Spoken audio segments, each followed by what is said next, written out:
Okay, I'm back with chapter 2 of Kaya's Escape, book 2, chapter 2. Slaves of the Enemy.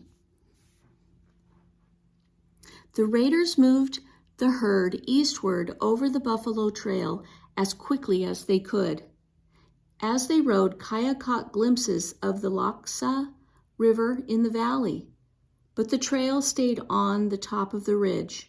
The going was easier up here than in the wooded gullies filled with windfall trees. Kaya had been on this trail before.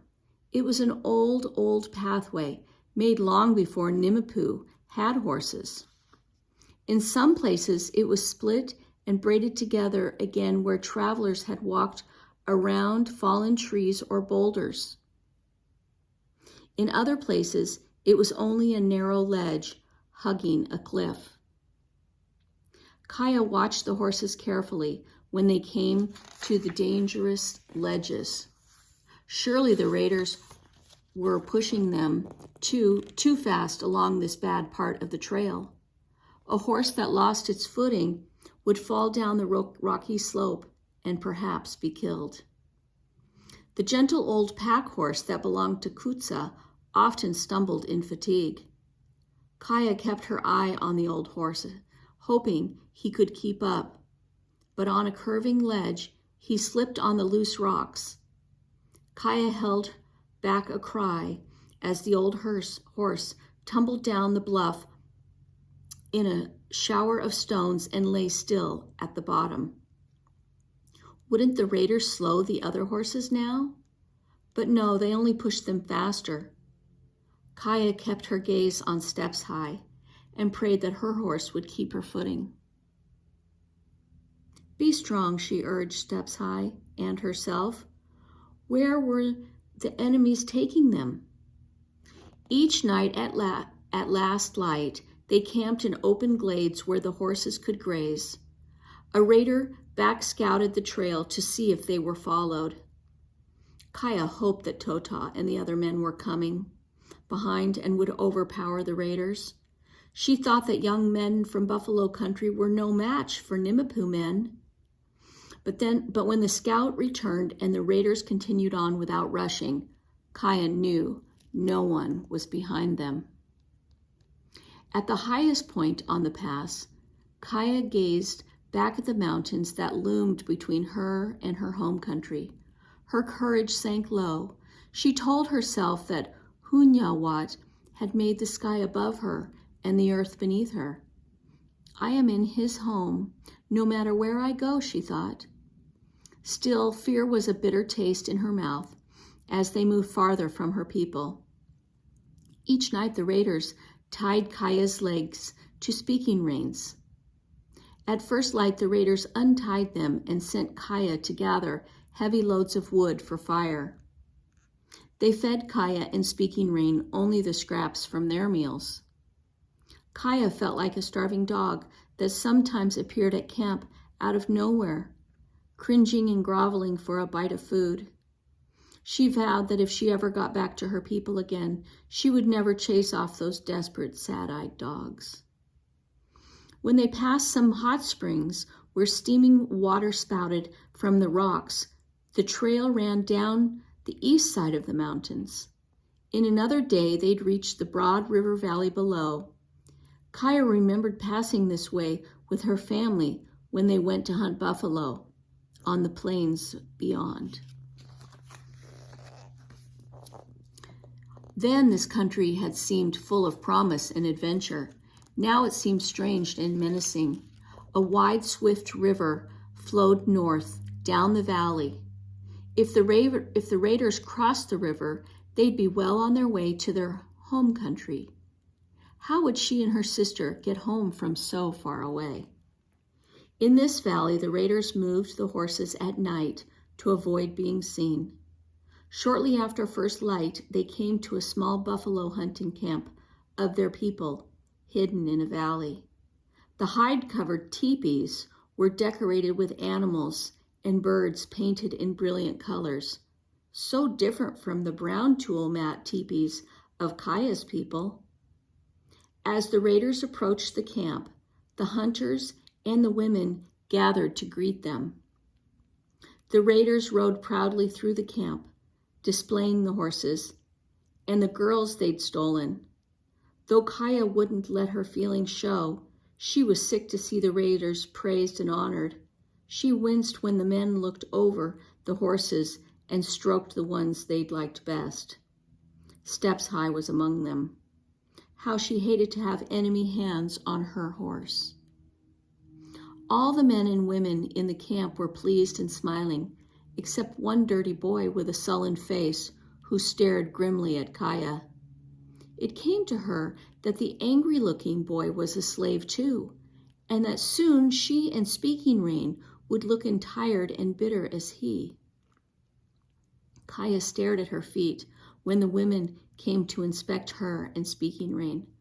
The women pinched the girls' arms to feel their muscles, then shook their heads and talked among themselves. They didn't sound pleased. Kaya and Speaking Rain were dirty and their hair was tangled. They were used to bathing in the cold river and cleansing themselves in the heat of the sweat lodge every single day. Since they'd been captured, they hadn't been able to wash. When the women saw Speaking Rain's cloudy eyes, they frowned and spoke angrily to the raiders.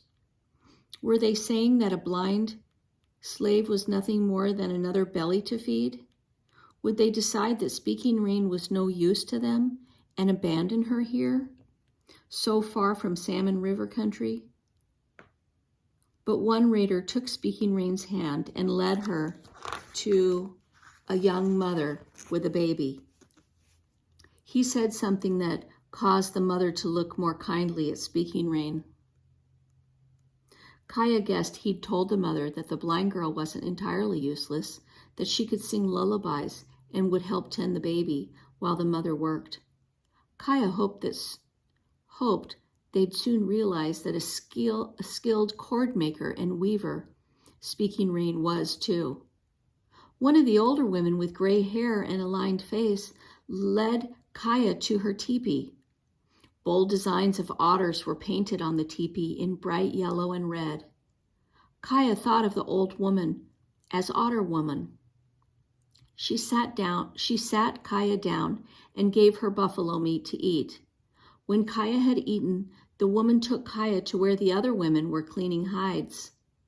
She handed Kaya a sharp-edged rib bone and made a scraping motion. She wanted Kaya to scrape the fat and meat from a hide that was staked to the ground. Kaya had often helped Kutsa clean hides. She knelt by the buffalo hides and began to scrape at it with the rib bone. Otter Woman watched her work for a little while, then nodded in satisfaction.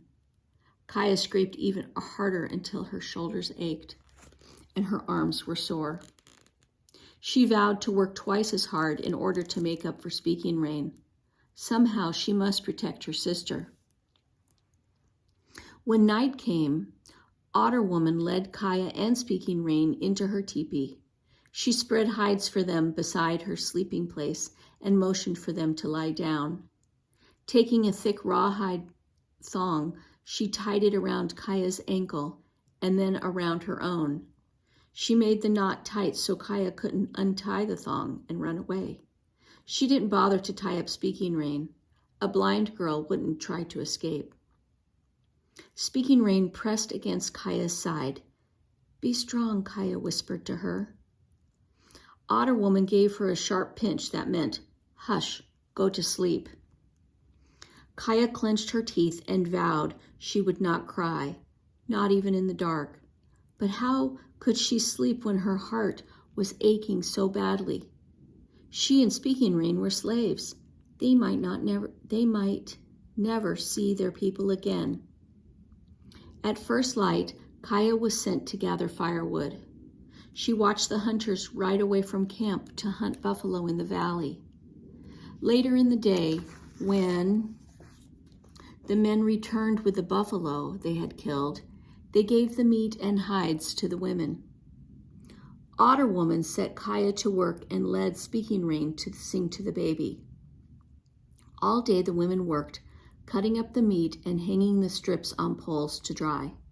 They scraped and tanned the hides, wasting nothing. Kaya's arms and back ached from the hard work of scraping. When she grew dizzy from the sun and weary from the work, she told herself to be strong for Speaking Rain.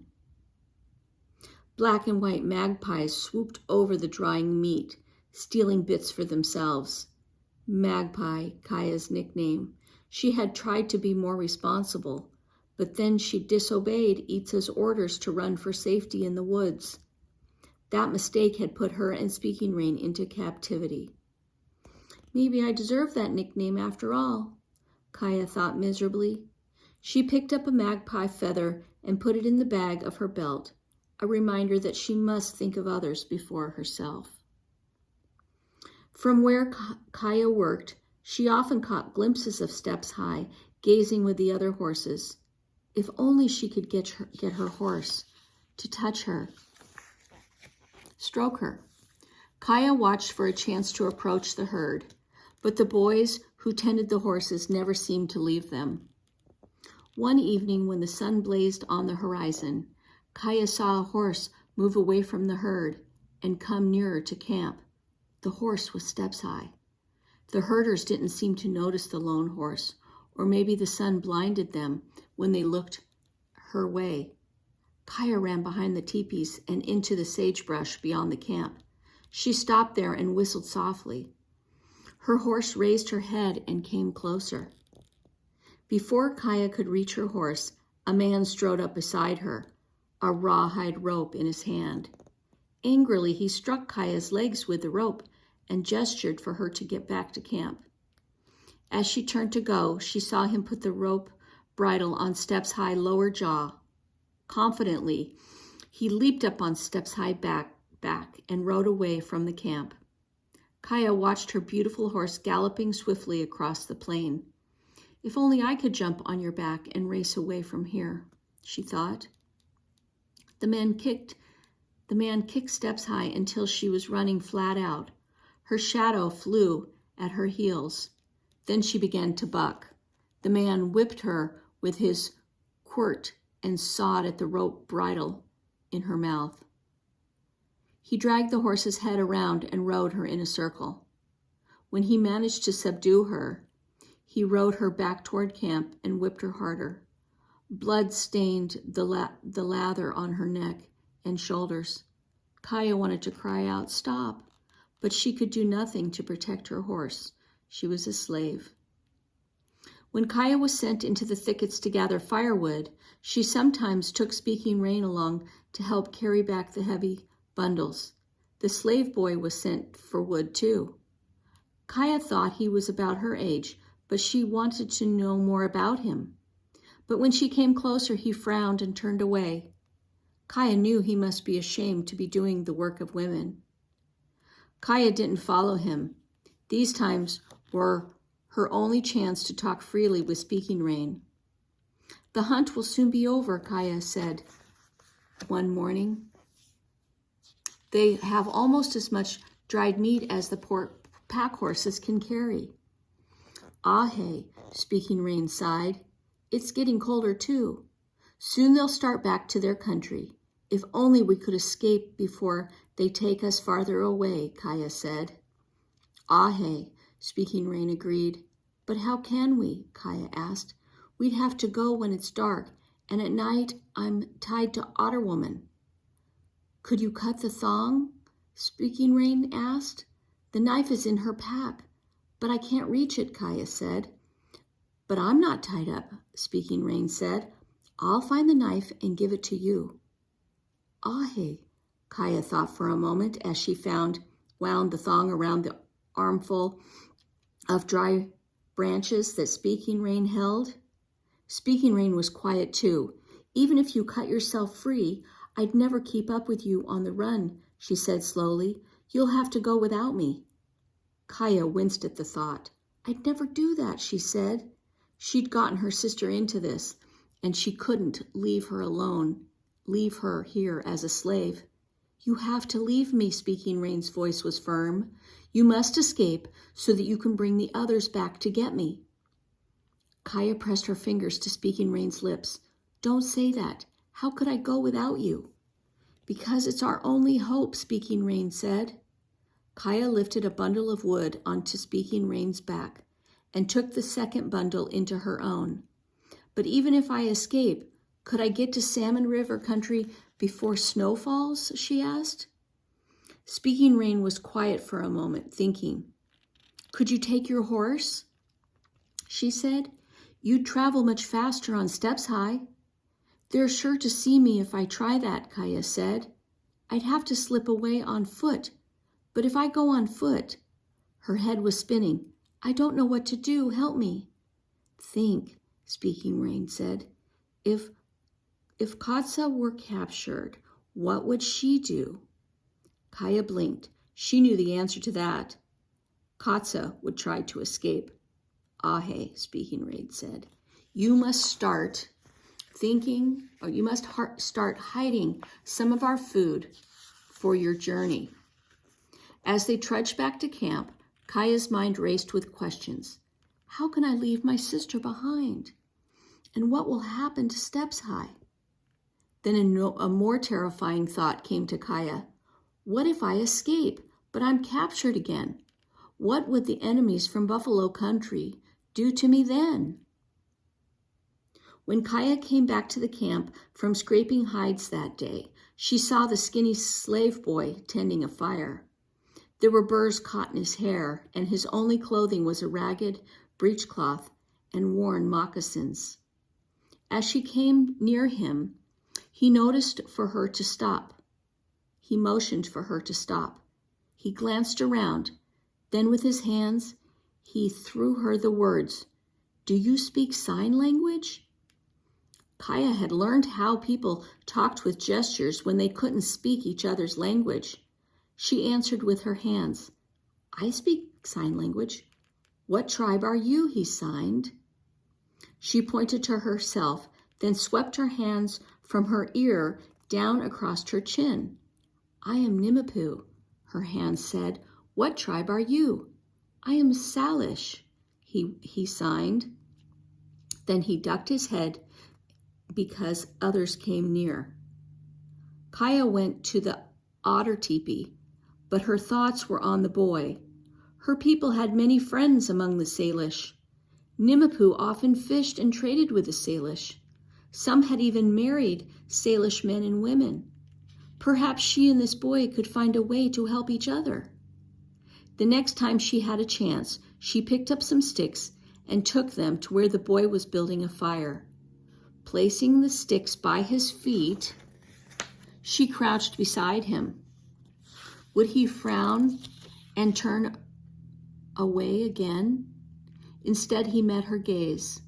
Maybe he too had been thinking that they might help each other. She threw him the words. What are you called? I am called Two Hawks, he sighed. She signed to him. I am called Kaya. Kaya, she said out loud. He narrowed his eyes and said slowly, Kaya. She nodded. Then she had an idea. Perhaps she and Two Hawks could escape together. Two would have a better chance to make it back to Buffalo Trail and over the mountains than one traveling alone. Would he come with her? And could she trust this boy? She wished she could know him better before she risked telling him her plan. He might betray her to the enemies in the hope of being rewarded with more food. Kaya watched for a chance. It came when she and Two Hawks were sent to bring cooking water from the river. When Kaya was sure that no one could see them in the reeds by the river, she signed, How long have you been a slave? I've been a slave for a long time, he answered. I was captured in a raid on our village. I don't know where my family is, or even if anyone is alive. Kaya glanced over her shoulder. They were still alone, but it wouldn't be long before others came here for water. This could be the only chance she'd have to tell him her plan. She'd have to take the risk. Pay attention to me, she sighed. I'm going to Nimipu country. Soon. Come with me to my family. His dark eyes bored into her.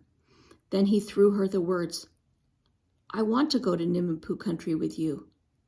Though the solemn expression gave way nothing, she realized he understood. "We will need hides. We will need food," she sighed. He shook his head. "No, let's go now." Kaya frowned. This foolish boy, she thought.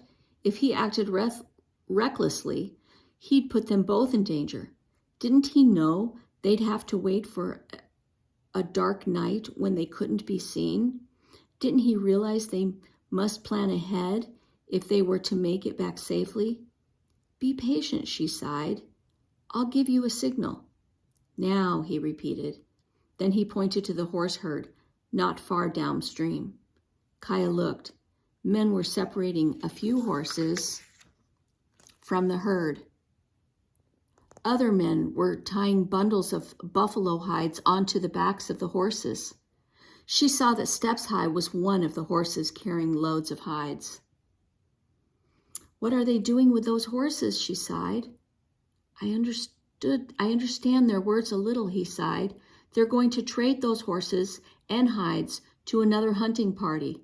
Then they'll leave for buffalo country soon. We must run away now." Kaya's mind was swirling. Steps High was going to be traded away? Even now the men were riding off with the loaded horses. Steps High tossed her head and whinnied.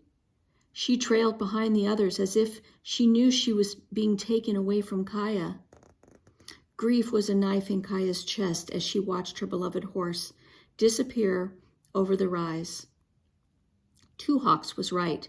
They must escape soon or be taken much, much farther from home country. Kaya bit her lip. How could she bear to leave her sister and lose her horse as well? Okay, we're going to stop right there at the end of chapter 2.